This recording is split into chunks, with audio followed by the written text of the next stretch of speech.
Okay. Sige ma'am, start naman natin ma'am. So far okay naman yung mga provision ma'am, yung drainage, water supply, wala naman po leak. So bukas na po yan, kung ginamitan po natin ang top adapter. Then yung concern na lang po is yung outlet. Temporary po para matesting natin gumamit tayo ng adapter. Pero mas maganda po mapapalitan nyo po siya ng 3-prong na. Para hindi na kayo naka-adapt o direct na siya dun sa mismong outlet. Kasi pag ganito po kung ginamit siya ng ganito, pwede siya mag-init, din magka-problem sa unit. So inunod din namin sa documents yun ma'am, papasend po namin sa inyo. Okay. Na-inform po namin kayo na kailangan palitan yan ma'am. So sige ma'am, sa operation na tayo ma'am. First time po ba sa front load? Sige ma'am. So dito po yung lagay natin ng sabon. So natatanggal po siya, pwede siya malinis. So ito po yung main wash tsaka pre-wash. So itong dalawa, detergent po yan, liquid or powder pwede po. So si pre-wash, gumagana lang po yan or kung gusto nyo gamitin, kung medyo madumi yung lalaban nyo, pwede nyo gamitin si pre-wash. So 2 beses po siya maglalaba. So after unang banlaw, tsaka po siya magme-main wash. So para magamit nyo po siya, ito po yung unang cycle nyo, si cotton. Then kung gusto nyo po mag-pre-wash, i-hold nyo po yung intensive. Meron po dyan sa baba, asterisk pre-wash. Pag may asterisk po, hold ng 3 seconds. So pag hinold nyo po siya, iilaw po yung logo ng pre-wash dyan. Ito po. So once na ini-start ko po yan, dito po muna kukuha ng sabon. Ipi-pre-wash na yung damit. And after unang banlaw, tsaka po siya magme-main wash. Kung liquid po ang gamit nyo at nag-pre-wash po kayo, ito po muna lalagay nyo ng sabon. Antayin nyo po yung unang banlaw bago nyo salinan yung main wash. Kasi po pag nilagay nyo siya ng sabay, pre-wash pa lang po kayo, yung sabon nyo sa main wash, bumababa na mag-isa. So ang mangyayari, pre-wash pa lang, ang dami ng sabon. So pero kung powder ma'am, pwede nyo siyang So, lagyan advisable sabay. powder na lang. Di naman ma'am, mas advisable pa yung liquid. Okay. Kumbaga kung mag-pre-wash kayo, mas advisable powder. Para di nyo na kailangan bantayan. Kasi yung powder, nakastock lang dito yun. Hanggat walang dumadaang tubig, hindi yung bababa. Pero kung hindi naman kayo mag-pre-wash ma'am, normally dito lang talaga kayo maglalagay sa main wash. Okay. So pag naka-off yung pre-wash, pag in-start nyo, dito lang dadaan yung tubig. Then, yung sa dami ng sabon ma'am, so medyo maselan yun sa dami ng sabon yung mga front load ma'am. No? Kaya ako natanong kung first time sa front load, kasi kung nakasanayan tayo sa top load, kung nakakaisang sachet po tayo dun ma'am, dito ma'am kalahati lang. So onti lang siya magsabon. Maximum po na unit nyo is 8 kilos wash. Pagka may kasamang dry, ang maximum load nyo lang po dapat is 5 kilos. Dry weight po yun. So kung maglo-load po kayo ng 8 kilos dyan ma'am, kung liquid po ang gamit nyo ma'am, try nyo po muna isang takip nung container nung liquid detergent nyo. Lagay nyo dyan, then maglaba po kayo. Then observe nyo siya ma'am, dapat yung bula ma'am hanggang baba lang. Then hindi siya aabot sa kalahati pataas. Pag kasi umabot sa kalahati pataas yun ma'am, sobra na sa sabon. So maganda ma'am, matansya nyo siya ma'am, umpisa kayo sa pinaka-onti. Onti lang. So magiging basehan nyo ma'am, dapat yung bula hanggang baba lang. Pag nakukulangan kayo sa susunod na laban, Pero pag marami, paano babawasan? dapat ma'am mag-umpisa kayo sa pinaka-onti. Hindi baling makulang sa una. Hindi, halimbawa, tumobra nga siya. Pag sumobra sa una ma'am, mas maganda i-rinse and spin nyo ulit siya para ma-drain nyo yung tubig. So papadaanin nyo ulit yan sa rinse and spin. So ang rinse and spin kasi nandito sa download cycle. So ang gagawin nun, banlaw, piga lang. Wala nang laba yun. Kaya yun iniiwasan natin ma'am na dumami agad yung sabon. Kaya mag-umpisa tayo sa pinaka-onti. Konti, kalahating sachet. So baga para magtansya muna kayo ma'am. Di ba din kukulangin sa una, para sa susunod ma'am. Alam nyo dinadagdag nyo kulang. Mahirap kasi yung pag sumobra agad. Kasi yung bula ma'am kung saan may iwan sa loob. Then dito naman sa softener, as long as huwag kayong lalagpas sa line, walang problema yan. Lagay lang kayo dyan ng amount. Pasabay na rin yan sa paglagay. Sabay na rin yan ma'am. So basta wag lalagpas dyan, okay na yan ma'am. And balik nyo lang po ito.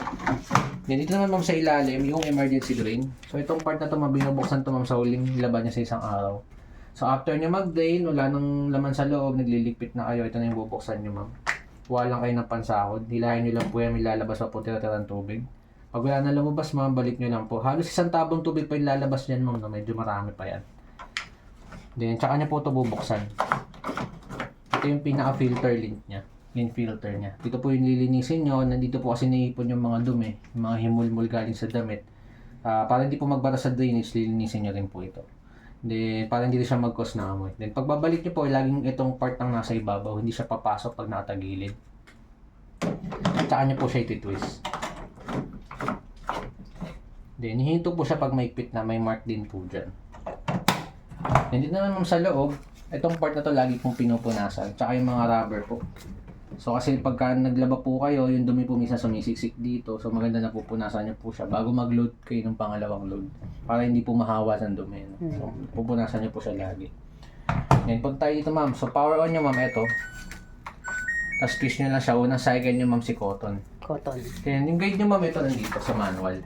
So Yung program table nyo, ma'am, nandito, tinupi ko. So, ito yung magiging guide nyo. Si Cotton, ito yung description ng damit na pwede sa kanya. Tapos ito yung capacity, ma'am. Pag sinabing max load rating, kung ano yung indicated, maximum 8 kilos pag wash, rinse, and spin lang. Pag natapos yun yung sinasampay pa. Pero kung gusto nyo may kasamang dry, ang dapat ilo-load nyo 5 kilos 5 kilos lang. So, ganun din kay Eco 4060. Pagdating po kay Turbo Wash 59 hanggang 4 kilos na lang. Mapa wash or dry yan. Kasi pasok naman po yung 4 kilos sa 5. Yung mga bedsheet, saan yun? So, yung mga bedsheet po, papasok po yan sa hand and wool. Dito po siya. Dyan sa So, kabila. si hand and wool po is 2 kilos lang din. So, dry weight po yun. So, pag hand and wool po, walang dry. So, hanggang piga lang po yan. Sasampay nyo pa rin po. So, maninipis po kasi ang mga bedsheet. So, pag dinadry nyo kasi siya, lulutong po. Unless dinaya nyo po yung bedsheet po, sinalang nyo sa cotton, pwede nyo siyang lagyan ng dry. Mangyayari nga lang po, pwedeng masira yung damit nyo. So, alamin nyo rin po dapat yung mga damit na pwede at hindi pwedeng i-dry. Para doon din po kayo magbe-base. Lalo pag nakuha nyo po yung tamang program para sa kanya, alam naman po ng unit kung pwede o hindi yun i-dry. No? Halimbawa, delicates mong lalaban nyo. Hindi rin siya pwede i-dry. Hindi nyo siya mapipindot man kung mapapansin nyo. Pero kung cotton yan, pwede nyo siyang i-dry. So, yun siya, ma'am. Cotton lang may nadadry, yung Eco 40. Meron, pwede rin si Eco 4060, ma'am. Pati si Speed 14. Pwede rin yun, ma'am. So, yan. So, may mga hindi dyan napipindot, ma'am. Basta pag hindi napipindot, hindi siya Hindi pwede pwede. dry. So, yan. Turbo Wash 59 pwede pa rin. Then, ito, ma'am, si cotton, ma'am. Pag nag-load kayo ng 5 kilos dyan, na may kasamang dry, nag-estimate yan, ma'am, ng 5 to 7 hours, complete cycle. Lababan, law, piga, tsaka dry. So, paglabas niyan, basta hindi kayo overload, tutupiin nyo na lang yan, ma'am. Hindi nyo na kailangan isampay. 5 hours? 5 to 7 hours. Depende po sa mga sense niya. Pero kung walang dry, hanggang piga lang, sinasampay pa, nag-estimate lang po yan ng 1 to 3 hours. Depende po siya. Then, kung makapansin nyo, ma'am, bawat program meron pong default na temperature tsaka spin. Itong dalawa, ma'am, optional kung babaguhin nyo pa. Kung napapansin nyo po, kada lipat ko, ma'am, nagbabago siya. So, ito kasi temperature, ma'am, temperature po ng tubig yan, ginagamit niya sa paglaba. So, halimbawa si cotton, ma'am, default niya 40 degrees. So, pwede nyo bago-baguhin yan. Pwede nyo gawin cold. Pag sinabing cold, kung ano po yung temperature galing sa gripo niyo, ma'am, yun na po yun. Hindi niya naiinitin, no? Then, next is yung speed. Bakit iniinit pa? Para mas malinis po yung damit. Okay. Mas matunaw niya yung dumi, mas maganda po yung laban niya. Kaya mayroon siyang temperature. Then, next naman po yung spin. Bilis ng ikot ng pagpiga. So, 1 to po yung default ni cotton. Pwede nyo hinaan. 400 Kasi sa inyo po, kung ilan gano'ng kabilis lang. So, optional po itong dalawa. Kung gusto nyo pong i-adjust pa, no? Then, ito naman po yung intensive. Kanina po, hold 3 seconds pre-wash. So, pag intensive po, tap lang. So, pag nakailaw po yan, mas makusot siya. Mas makusot yung laban niya, no? Then, yung rinse plus naman po, pagka normally po kasi 2 banlaw lang. Kung gusto nyo mas maraming banlaw, i-rinse plus nyo po siya. So, mas marami na po yung banlaw na gagawin nyo. Dito po yung dry. So, pag na-dry po kayo, pinindot nyo po si normal dry. So, yan po yan. Load kayo 5 kilos, laba, banlaw, piga, dry. Nag-estimate po ng 5 to 7 hours. Pero pag pinindot nyo pa po ulit yan, meron pa po siyang next po is yung time dry. Kayo po yung magsiset ng drying time. So, una po niyan, 30 minutes, 1 hour, then 2 hours, yan. Ayan. Sunod po ng 2 hours, no? So, unang pindot, normal dry. Next is yung time dry, 30 minutes, 1 hour, or 2 hours.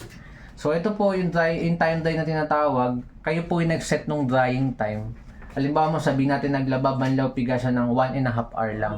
Tapos sinet nyo ng 2 hours dry. So, total of 3.5 hours lang yan, ma'am, no?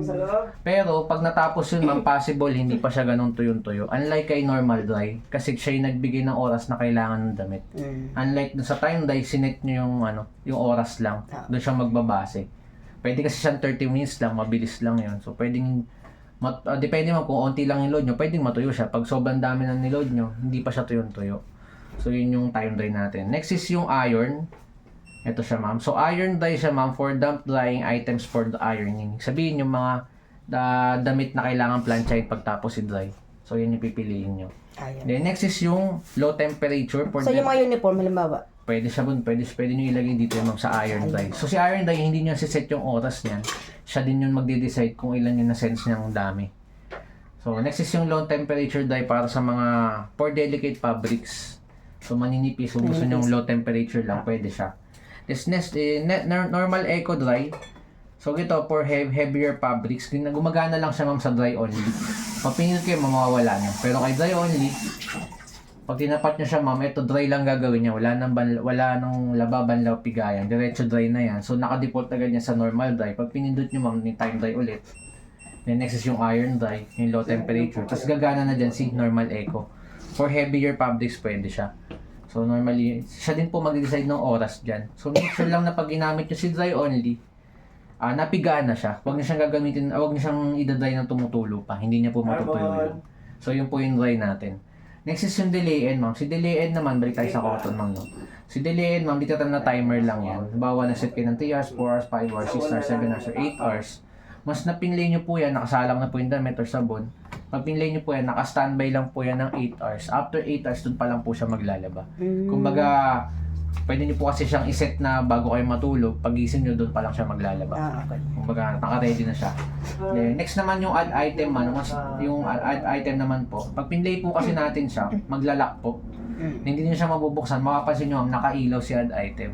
Pag nakita nyo po nakailaw yan, ma'am, indicator po na pwede kayong maghabol. Halimbawa may nakalimutan kayong ilog. Tap nyo lang po siya, magpo-post yan. Then, nantayin nyo po mawala yung lock, pwede nyo siyang buksan. Lagay nyo yung nakalimutan nyo, sara nyo po ulit, tapos play nyo ulit. Magko-continue po ulit siya. Then, makapapansin nyo, ma'am, pag nag-continue, maglalak na ulit, tapos iilaw po ulit siya. Ibig sabihin, pwede pa po ulit kayo maghabol. Hanggat nakikita nyo nakailaw, pwede nyo pang mabuksan yan. Pero pag wala na po, nasa kalagitnaan na siya, hindi nyo siya pwedeng buksan kasi tatapon na yung tubig. Then, next naman ma'am, ito yung mga logo. So, itong mute, kung ayaw nyo tumutunog siya, mapapansin nyo may tunog, pwede nyo siyang i-off. Ito, beep on and off. I-hold nyo lang po ito. So, mawawala po yung tunog niyan. Para mabalik ma'am, hold nyo lang ulit. Then, next natin ma'am is yung child lock. Ano ba ma'am, na-start nyo, in-start nyo na siya, ayaw nyo siyang napipindot ma'am, no? Hold nyo to ma'am, ito yung child lock. Dalawa to. So, maglalak po yan. Hindi nyo siya mapipindot. So, para mapindot nyo ulit, para mawala yung logo na yan, hold nyo lang po ulit siya, 3 seconds. So, CL po yung lalabas, ibig sabihin child lock. Then, next is yung Wi-Fi. Pwede nyo siyang makonect sa phone, basta may LG ThinQ na app po kayo. Hold nyo lang po ito. Yan ang connection nyo po pag sinet up nyo siya is 2.4 lang. Hindi siya ko-connect sa 5G. Then, device lang po kayo sa app nyo, scan nyo lang po ito, front load washer. Then, mako-connect nyo po siya. Then once na connected po, i-hit po yung ilaw. So mamomonitor nyo na po siya kung ano yung ginagawa niya. Kung ano ba, nasa kwarto po kayo, gusto nyo malaman kung tapos na. Basta abot yung wifi dito ma'am sa area na ito, makikita na siya. Then once na connected siya ma'am, pwede nyo i-activate yung remote start. Halimbawa sinalang nyo yung damit, sabon, tapos i-remote start nyo siya. Iilaw to ma'am, yung parang play pause button dyan. So pag nakailaw yan ma'am, maglalak siya, hindi nyo siya mabubuksan. So ibig sabihin naka-ready na siya. Inaantay lang yung command sa cellphone nyo ma'am. Diyan nyo siya i-start. Alam mo kasi ma'am, gusto nyo mamaya pa i-start. Umalis kayo ma'am. Pwede nyo kontrolin sa phone nyo. So dun pa lang siya mag-uumpisa. Ito ma'am, di ko siya mapapailaw ngayon kasi hindi pa connected. Hindi pa connected. Then next is yung lock sign. Si lock sign ma'am, once na nag-end kasi naglalaba tayo, maglalak yan yung ilaw, hindi nyo mabubuksan. Then once na nag-end, mag-unlock naman agad yan, pwede nyo na mabuksan. Pero pag may dry kayo ma'am, nag-end na siya,